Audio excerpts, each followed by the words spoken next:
June 6, 1944. The day the world remembers as D-Day.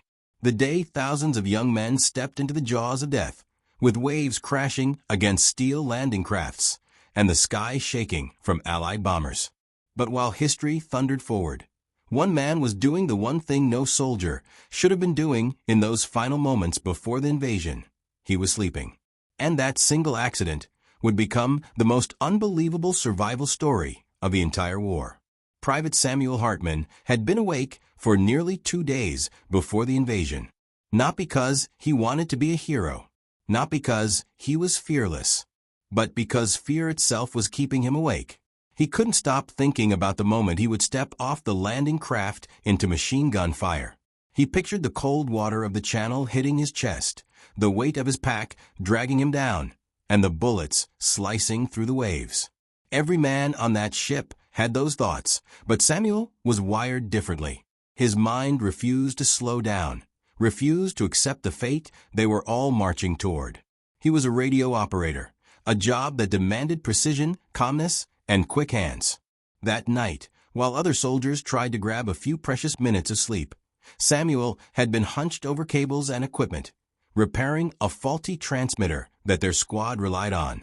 The salty mist from the channel had corroded the connectors again.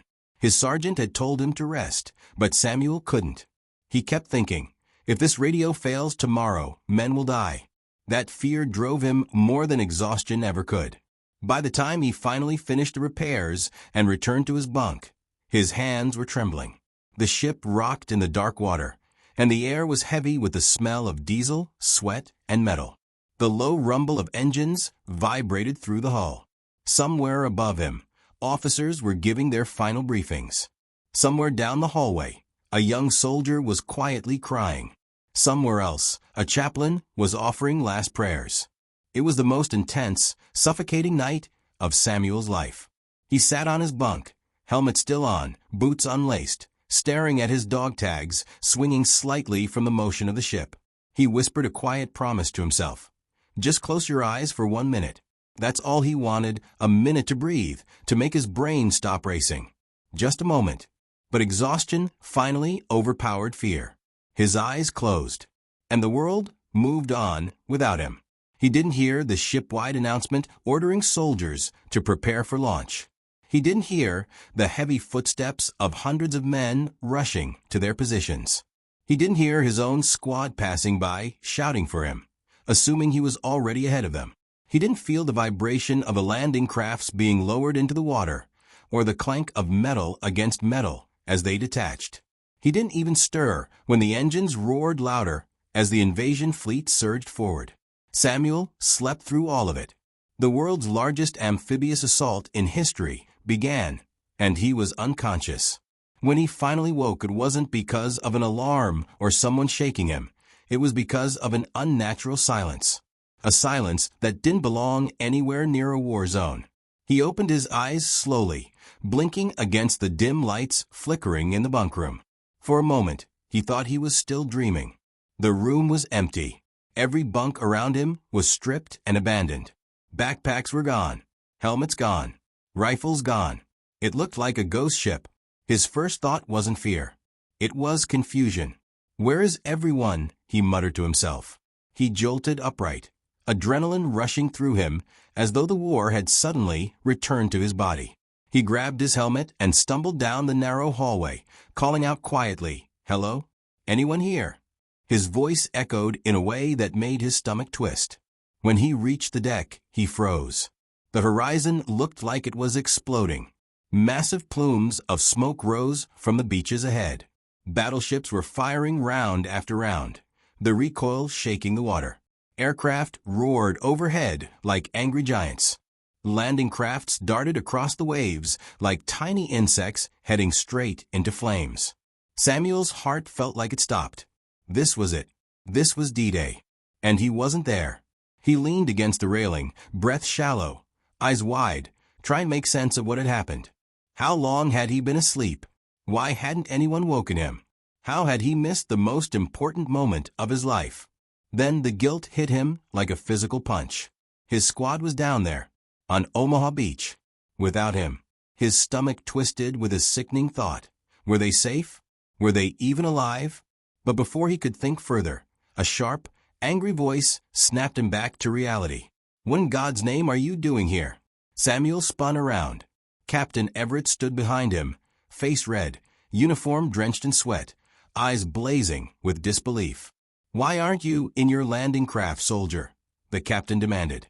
Samuel opened his mouth, but no words came out. He had no explanation that didn't sound ridiculous. "Sir, I think I overslept." The captain stared at him like he had confessed to mutiny. But after a long moment of stunned silence, his expression shifted, not to anger, but to realization. Everett grabbed Samuel by the arm and pulled him across the deck as another explosion shook the ship. "You're a radio operator, right?" "Yes, sir." "Then congratulations," Everett shouted over the noise. "You just became my replacement. We're short-handed, and we need every damn frequency covered. You stay alive, stay right here, and do your job." Samuel didn't argue. He couldn't. His mind was still spinning from what he had seen, from the reality that he had missed the landing, from the fear that his friends were being torn apart on the beach below. He glanced one more time at the burning coastline. The world was dying down there, and he wasn't part of it. He wasn't fighting. He wasn't risking his life. He wasn't where he was supposed to be. A crushing weight settled in his chest. He felt like a coward, even though he hadn't chosen this. But fate had. As the deck shook again and the captain dragged him into the radio room, Samuel realized something he wouldn't fully understand until the war was over. Missing that landing craft wasn't an accident. It was the beginning of a story no one would ever believe. A story that would save his life. A story that was just getting started. Samuel's hands trembled as he gripped the edge of the railing, staring at the chaos below. Smoke twisted into black ribbons across the horizon, punctuated by bursts of fire from artillery shells. Landing crafts bobbed like corks in a storm, their tiny figures disappearing into the carnage. He could see men running through the shallow waves, bodies falling, and then the relentless machine gun fire cutting through the surf. For a heartbeat, Samuel couldn't breathe. This was the D-Day he had imagined countless times. Only it was infinitely worse than anything his mind had conjured. Behind him, Captain Everett's voice snapped him out of his paralysis. "Get your radio, Hartman. Now, you're not here to gawk." Samuel's legs felt like lead as he moved toward the cramped radio room. Cables hung like vines from the walls, tangled and humming with static electricity. The room smelled of sweat, burnt metal, and fear. It was hotter than the deck outside, and the walls vibrated with every distant explosion. Samuel's pulse pounded, and a cold sweat drenched his uniform. The captain shoved a headset into his hands. "We've got to relay everything. Aircraft positions, enemy movements, casualties. Every second counts. Do it right or men die." Samuel nodded, almost mechanically. He positioned himself in front of the microphone, his fingers shaking over the dials. For a moment, he felt utterly useless. How could he possibly make a difference from here? He had missed the landing, had missed the moment where heroism was supposed to be measured in blood and bravery. And yet, the lives of the men screaming across the beach, his squad, now rested in part in his hands. Static crackled through the lines. Orders were being shouted from other ships, urgent and clipped. Samuel's job was to coordinate, to ensure messages reached the right units, to direct fire and reinforcements where needed. Each transmission felt like threading a needle in a hurricane. He repeated coordinates, checked frequencies, corrected mistakes, and realized every command he sent could mean the difference between life and death. For the first time, he understood the raw weight of his role. Then it came, a faint, frantic voice cutting through the static. "Sector Charlie. Need immediate support. Heavy fire." Samuel's stomach twisted. Sector Charlie.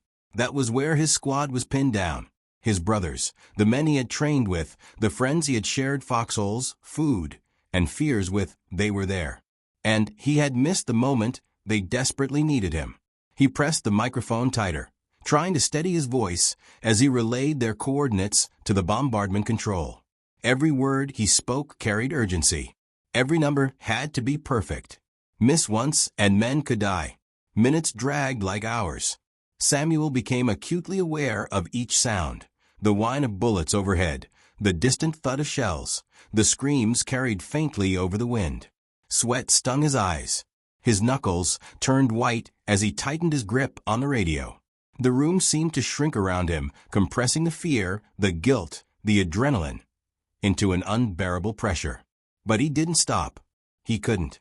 He wasn't allowed to. Through the static, another voice cut in, distorted and panicked. Hartman, do you read me? Sector Charlie is pinned. Repeat pinned. Enemy fire. The line broke. Then silence. Samuel froze. His throat felt raw, and for a moment he imagined the worst. The men he had laughed with, shared cigarettes with, shared nightmares with, could already be gone. A wave of helplessness nearly overwhelmed him. He wanted to leap from the ship, dive into the fray, do something, anything. But Captain Everett's voice snapped through the haze. Do your job. You'll get them through this. Samuel swallowed, nodded, and forced himself to breathe. He repeated the coordinates again, double-checked the artillery schedules, and adjusted frequencies to guide naval fire toward the enemy positions pinning his squad. Minutes passed with the same relentless intensity. He could feel the lives of those men literally in his hands. Each accurate transmission gave them cover. Each mistake could be fatal. He didn't know if he was helping or if it was too late, but he kept talking, kept directing, kept pushing back the tide of death as best as he could. Then, through the chaos, a faint, trembling voice came back over the radio. Still alive, holding position, need cover. Samuel felt his chest tighten, a rush of relief and disbelief flooding through him. They were alive. His brothers were alive. The weight of relief was almost paralyzing. He transmitted additional coordinates, adjusting the bombardment and naval gunfire with precision, guiding reinforcements and suppressing enemy lines. He was no longer useless. His presence, missed at the beach, was now a lifeline. Hours passed in a blur. The sounds of battle slowly faded as the tide turned. Smoke hung in the air, the stench of gunpowder thick and suffocating. Samuel didn't leave his post, didn't even think about the exhaustion seeping through him. He was consumed by the need to make every message count. By the time the first survivors returned from the beach, battered and barely alive, Samuel finally stepped back from the radio, his body trembling, legs weak, and voice hoarse. Captain Everett clapped him on the shoulder, a rare smile breaking through the grimness. You did good, Hartman. Those men, they survived because of you. Samuel couldn't speak. He felt a mixture of guilt and astonishment. He had missed the battle, and yet somehow, through the strange twist of fate that had left him sleeping while the world exploded around him, he had saved lives. He hadn't stormed the beach. He hadn't fired a single shot. And yet his actions, unseen and unheard by most, had been crucial. For the first time, Samuel truly understood the complexity of survival, heroism, and fate. He realized that bravery didn't always mean running into the bullets. Sometimes it meant staying alive to guide others through them. He would carry this lesson with him forever, along with the haunting awareness of what might have happened had he not slept. Somewhere on the beach, men had fallen. Somewhere, others had survived. Somewhere, his own squad had lived to see the end of D-Day because he had been late to the fight, but present in another way. As the sun set over the bloodied beaches of Normandy, Samuel stood on the deck, staring at the horizon. The war was far from over. The world had changed in those hours. And though he had missed the iconic moment, he knew that this day, this unimaginable accident of fate, would define him in ways he could never have imagined. Exhausted, shell-shocked, and still trembling, he silently promised himself he would never underestimate the power of circumstance, nor the strange, fragile thread of luck that had kept him alive. The chaos of the day was still etched into Samuel's mind, every sound and every scream replaying in fragments like a nightmare he couldn't wake from. The smoke over the beaches drifted lazily now, almost serene, hiding the true horror that had unfolded beneath it. Samuel remained on the deck, gripping the radio like a lifeline, while the captain barked orders at the remaining crew. He had been pulled into a rhythm he he had never anticipated. The operator of the line connecting life and death. He realized with a shiver that he was no longer a spectator to history. In a strange, indirect way, he was part of it. Then came the message that made his hands tremble and his heart seize. The crackling, distorted voice over the radio sounded desperate. Sector Charlie, almost overrun, men down, request immediate reinforcement. Samuel's stomach sank. That was his squad. Every member of it.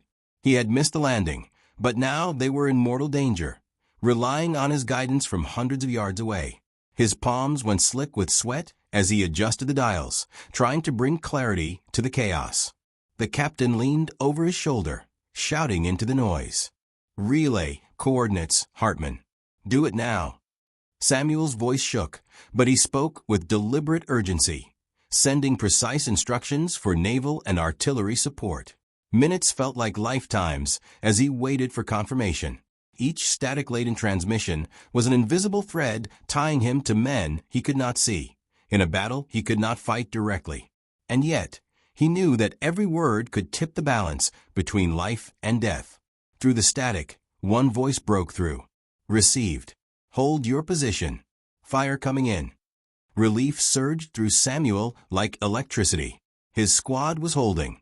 He gritted his teeth and worked faster, coordinating landing craft reroutes, artillery targeting, and air support in a precise dance that no one outside that small room could comprehend. The sound of distant explosions punctuated every command, each one a grim reminder of the stakes. He was not on the beach, but the battle was in his hands.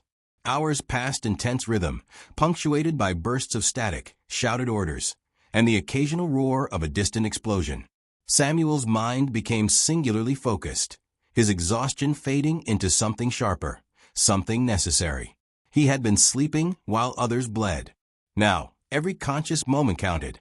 He realized that survival wasn't about who landed first or who charged bravely into machine gun fire. Sometimes, survival was about precision, timing, and making decisions that no one else could see. A new transmission came through, frantic and broken. Casualties escalating, need evacuation routes cleared. Samuel's throat tightened. He recognized the voice, Corporal Jenkins, from his squad. They were barely holding, pinned down, taking fire from entrenched positions. He relayed coordinates to the nearby ships, adjusting artillery ranges to blast open the enemy lines. Every command he issued was met with confirmation, and every confirmation brought a mixture of relief and anxiety. He had become the unseen protector of men he had missed joining in person. Despite the chaos, Samuel noticed a strange clarity forming in his mind.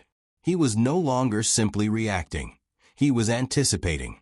He predicted where reinforcements could be most effective, where supply lines would be vulnerable, and where enemy fire was most concentrated. His fingers flew over the dials, sweat dripping onto the console, and his voice, once shaky, now rang with authority. For the first time, he felt a strange kind of control amidst total disorder. He was making a difference in the only way he could, and that realization gave him purpose beyond the guilt that had nearly crushed him. Then came the moment that shook him to his core. Another transmission, broken and distorted by static, reported. Sector Charlie, trapped, machine guns nearly gone. Samuel's chest tightened. A cold, sharp pain slicing through him. He had imagined this moment, feared it in sleepless nights, and now it was unfolding before him. The men he cared about trapped while he was safe hundreds of yards away. Panic clawed at him, but he forced it down. He had to focus. He had to think. Lives depended on it. Hartman. Focus. Captain Everett's voice snapped him back. We don't have the luxury of panic. Samuel nodded silently, biting his lip. He recalibrated the radio, adjusted coordinates, and directed naval fire toward the enemy positions. He guided supply runs to the trapped men, and slowly, as if by some fragile miracle, the tide began to turn. Over the radio, the faint but steady voices of his squad reassured him. They were alive. They were holding. They were breathing. And he was helping them survive. Hours bled into what felt like days. The smoke began to thin, and the sounds of battle slowly shifted from immediate violence to distant echoes.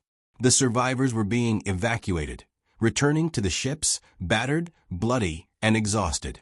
Samuel's hands shook as he finally stepped away from a radio. His body was trembling from adrenaline and fatigue, but there was a sense of profound relief he hadn't expected. He had missed the iconic moment of heroism on the beach, but through the strange twist of fate that had left him sleeping, he had saved lives in a way that no one outside that room could ever know. Captain Everett clapped him on the shoulder, a rare smile breaking through the grimness that had dominated the day. "You did well, Hartman," he said. "Those men survived because of you." Samuel couldn't speak. The enormity of it crashed into him. He had slept while the invasion began, yet now, in a strange, indirect way, he had been a lifeline. He had missed the bullets, but his hands had guided them away from others. He had missed the storm, but he had weathered it in his own way.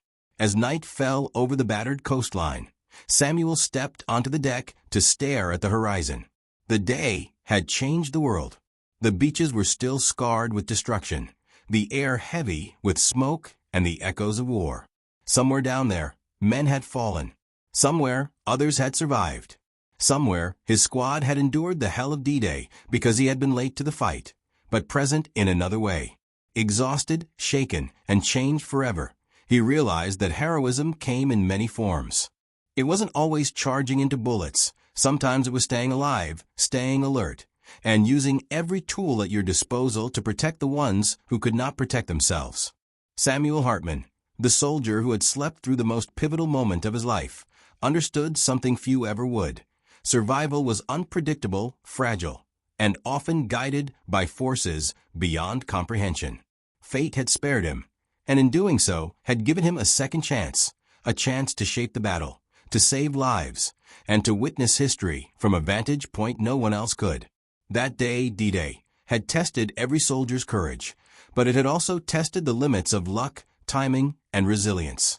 And Samuel Hartman had survived them all. The sun had sunk low over the horizon, casting the smoke-filled sky into streaks of orange and gray. Samuel's hands were still shaking, his ears ringing from the relentless cacophony of war, but the battle had shifted. The beach was no longer an immediate storm of bullets, though its scars were obvious even from the safety of the deck. Bloodied sand, overturned landing craft, and scattered equipment told stories that no words could ever fully capture. Samuel wanted to look away, but he couldn't. Every piece of wreckage reminded him of the men he had missed landing beside, the friends he could have shared the danger with, and the strange twist of fate that had left him alive.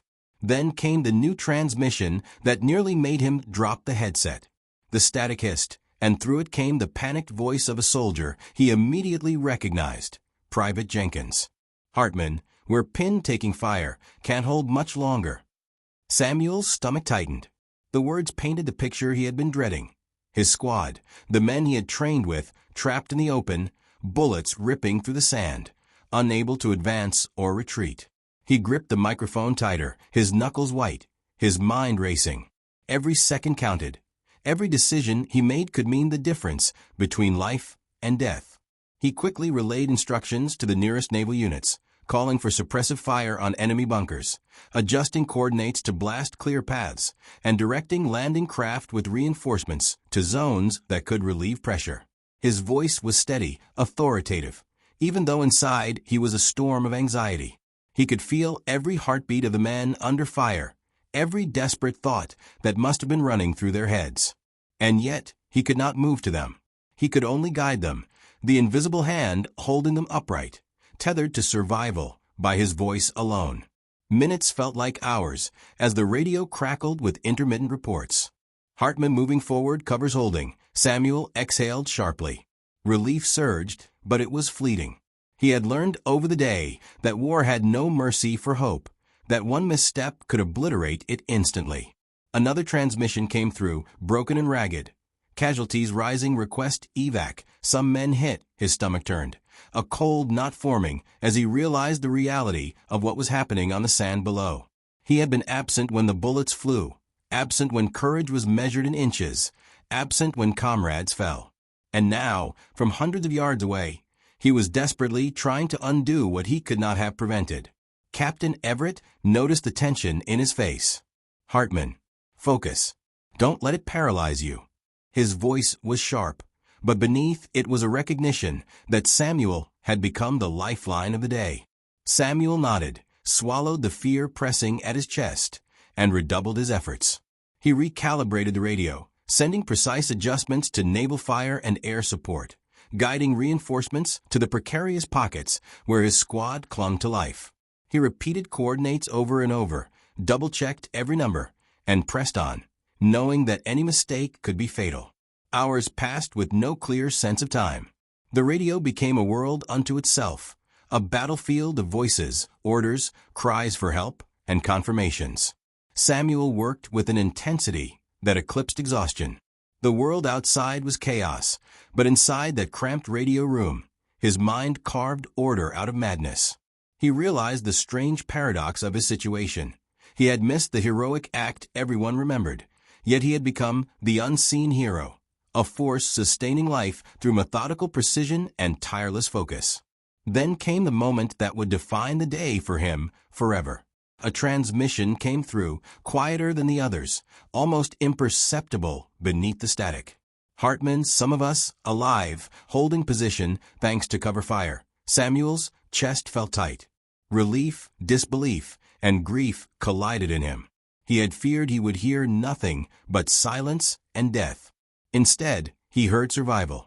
And that survival was connected to him, through his voice, through his hands, through the work he had done in the shadows, while others faced the bullets. He adjusted the coordinates once more, guiding the final reinforcements toward the pinned soldiers. The artillery pounded enemy positions, clearing paths inch by inch. Small groups of men began to move forward, dragging the wounded, retreating to safer positions, and eventually, the word came. Sector Charlie was stabilizing. The squad he had feared lost was holding. Alive. Exhausted, battered, and shaken, but alive. Samuel exhaled a long, trembling breath, tears threatening to spill despite the grime and sweat on his face. When the first survivors returned to the ship, Samuel rushed to meet them. He could hardly recognize them through the mud, blood, and exhaustion. Their eyes held gratitude, disbelief, and sorrow all at once. They were alive because he had been awake when he should have been asleep, because he had acted from hundreds of yards away, because fate had spared him in a moment that could have killed him instantly. He had not charged into machine gun fire, he had not stormed the beach, but he had become indispensable in the only way he could. One by one, the men from his squad spoke to him, their voices hushed, some trembling. "We didn't think we'd make it," Jenkins said. "Your radio, it saved us." Samuel's throat tightened. He had imagined countless scenarios where he would be the hero alongside them, where he would feel the mud, blood, and terror of the beach. Instead, he had been absent, yet present in a way that no one else could understand. The weight of that paradox nearly crushed him. Captain Everett clapped him on the shoulder again, more firmly this time. "You saved lives today, Hartman. Don't forget that. Some men weren't so lucky, but your work kept them alive." Samuel nodded silently, overwhelmed by a combination of guilt, relief, and disbelief. He had missed the landing, had missed the act of courage that everyone would remember, yet he had played a vital role in the survival of men who mattered deeply to him. As night fully descended, Samuel walked to the edge of the deck once more. The smoke had thinned, and the distant sounds of battle had diminished to occasional echoes. The beach was a scar across the earth, but life persisted. He understood, perhaps for the first time, the true nature of survival, not in glory, but in precision calmness, and the courage to act when no one else could. He had missed history in the most visible way, yet he had been part of it in the most essential. In that quiet, fraught moment, Samuel Hartman realized that bravery could take many forms. It wasn't always about stepping into fire. Sometimes it was about guiding others through it, even from a distance, even when every instinct screamed fear. He had been spared by fate, perhaps by the smallest twist of timing, and in that strange, fragile miracle, he had found a purpose. One that would shape the rest of his life. One that would haunt and sustain him in equal measure. The night settled over the channel like a heavy, smoke-stained blanket. The horizon was a blur of orange and gray, a memory of chaos, now fading into a tense quiet. Samuel Hartman stood on the deck, leaning against the railing, the chill of the evening seeping through his uniform.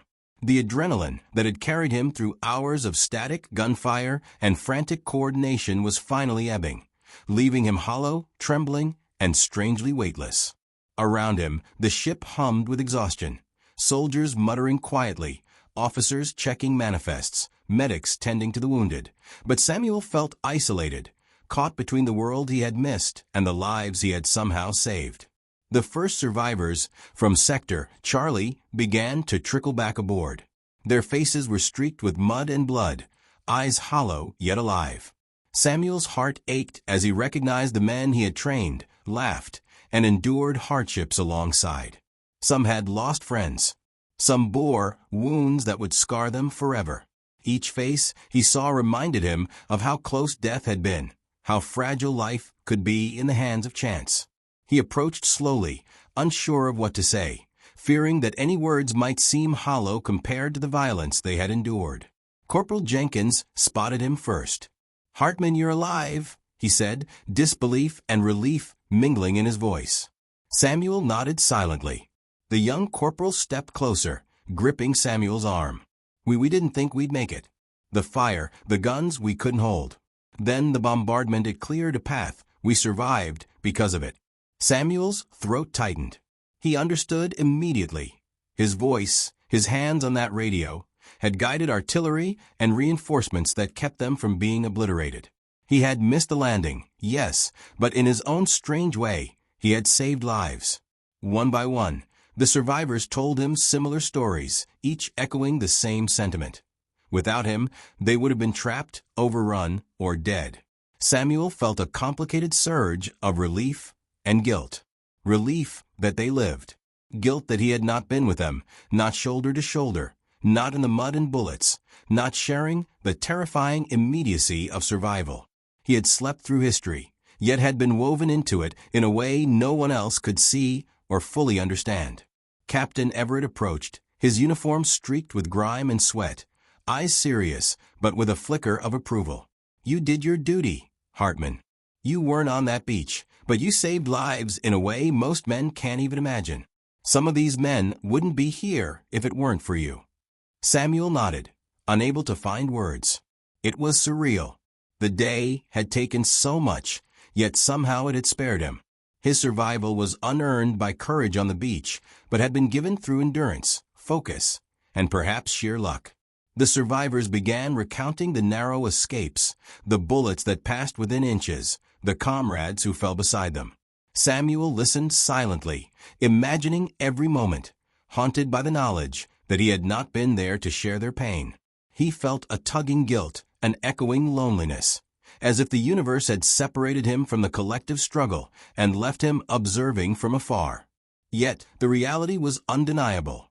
Without him manning the radio, their chances would have been far slimmer. The paradox of fate weighed heavily on him. He had missed the action that earned medals, yet his actions had been no less vital. As the wounded were tended and the survivors regrouped, Samuel wandered toward the deck again, gazing at the fading horizon. The beaches of Normandy, scorched and chaotic, lay silent now, a testament to both human bravery and human loss. Somewhere in that sand, men he had known, men he had called brothers, had fallen. He thought of them with a heavy heart, understanding that survival was arbitrary, a fragile thread determined by timing, circumstance, and sheer chance. His own life, preserved by sleep, seemed both miraculous and absurd. Hours later, as calm settled into the ship, Samuel sat in the corner of the radio room, staring at the equipment that had dictated the fate of his friends. He reflected on the nature of heroism, realizing it wasn't always measured by bravery under fire or charging into the storm. Sometimes, heroism meant guiding others through the chaos while standing apart, making decisions unseen but critical, and holding life in your hands when your own feet are safe. He had survived D-Day in a way no one could have planned, a blend of accident and purpose, fear and action, luck and responsibility. In the days and weeks that followed, Samuel would replay the events in his mind countless times. He thought of the moment he had woken to the empty ship, the roar of battle in the distance, and the crushing guilt of missing the invasion. He thought of the frantic coordination through the radio, the terrified voices of his squad, and the moment when he realized that his survival and focus had directly saved lives. And he thought of the faces of the men who had returned alive, eyes wide with disbelief and gratitude. He could never forget the weight of that day. Years later, Samuel Hartman would tell the story sparingly, often with hesitation. Most people couldn't believe it.